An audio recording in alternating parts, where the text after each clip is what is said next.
Պարոն Աբովյան Նիկոլ Փաշինյանը դատապարտեց, հրահրող և սադրիչ անվանեց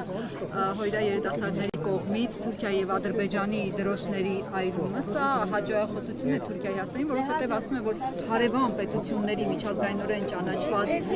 պետությունների դրոշները այրելը դատապարտելի է և անընդունելի է։ Սա տարիներով իրականացվող ակցիա է, ինչի է հիմա այսպես սրտացա ուրիշների դրոշների նկատմամբ։ Շատ պարզ պատճառով ես չէի սևռվի կոնկրետ այս դրվագի վրա, մենք պետք է դիտարկենք իրավիճակը ընդհանուր, տեսլականի ներքո, որը պետք է ցավով արձանագրել, թե քաղաքագիտական առումով, թե քաղաքական, թե մարդկային, թե անվտանգային առումով գեներացնում է Հայաստանի Հանրապետության հայերի, սփյուռքի բոլորիս համար գոյաբանական խնդիրներ, ավելի վեր բացեմ, խնդիրը հետևյալն է, տեսեք, Թուրքիայի ու Ադրբեջանի դրոշը այրելուց ոչ ոք տենց հրճվանք կամ չգիտեմ գերհաճույք չի ստանում, դա ընդամենը հասարակ մարդկանց եւ այստեղ կապ չունի հույդա կամ ոչ հույդա,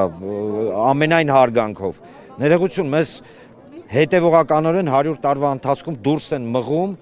մեր տնից, կոտորելով, չգիտեմ,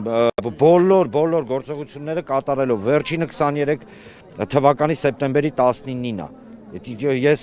հասկանում եմ, որ գոյություն ունի օրինակ իշխանական տեսլական գնալ եւ բարելավել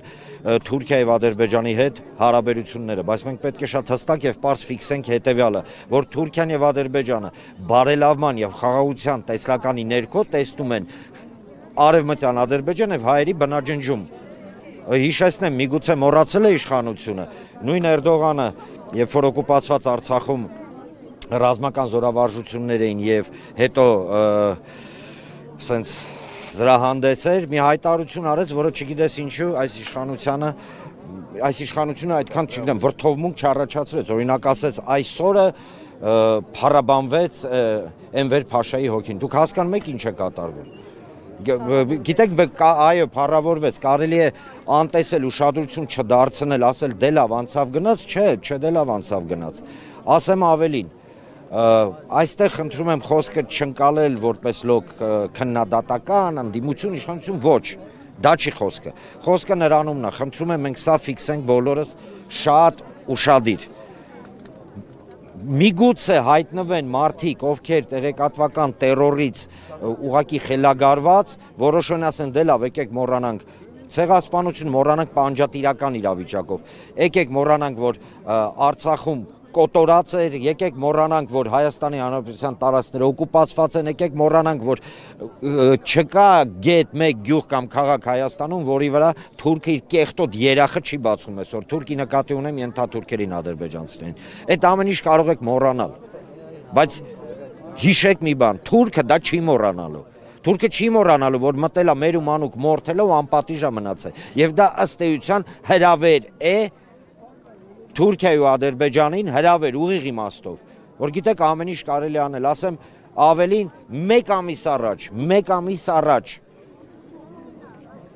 Սիրիայում զանգվածաբար կոտորվեցին ալավիները, զանգվածաբար կոտորվեցին թուրքերի եւ թերքամետ խմբավորումների կողմից, աշխարհը փուլ եկավ, աշխարհը փլվեց, ինչ-որ բաներ եղավ, Թուրքիայի հանդեպ սանկցիա գոնե մի հատ պուճուրիկ մտցրեցին, իսկ ինչ ենք մենք համոզված, որ մեզ այդ օրինակ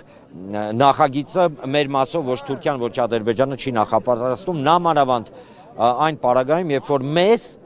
հետևողականորեն ոչնչացնում են, ախր պետք է կույր լինել,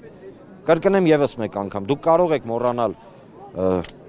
ցեղասպանությունը, բայց ցեղասպանողը երբեք չի մոռանա դա, շնորհակալություն։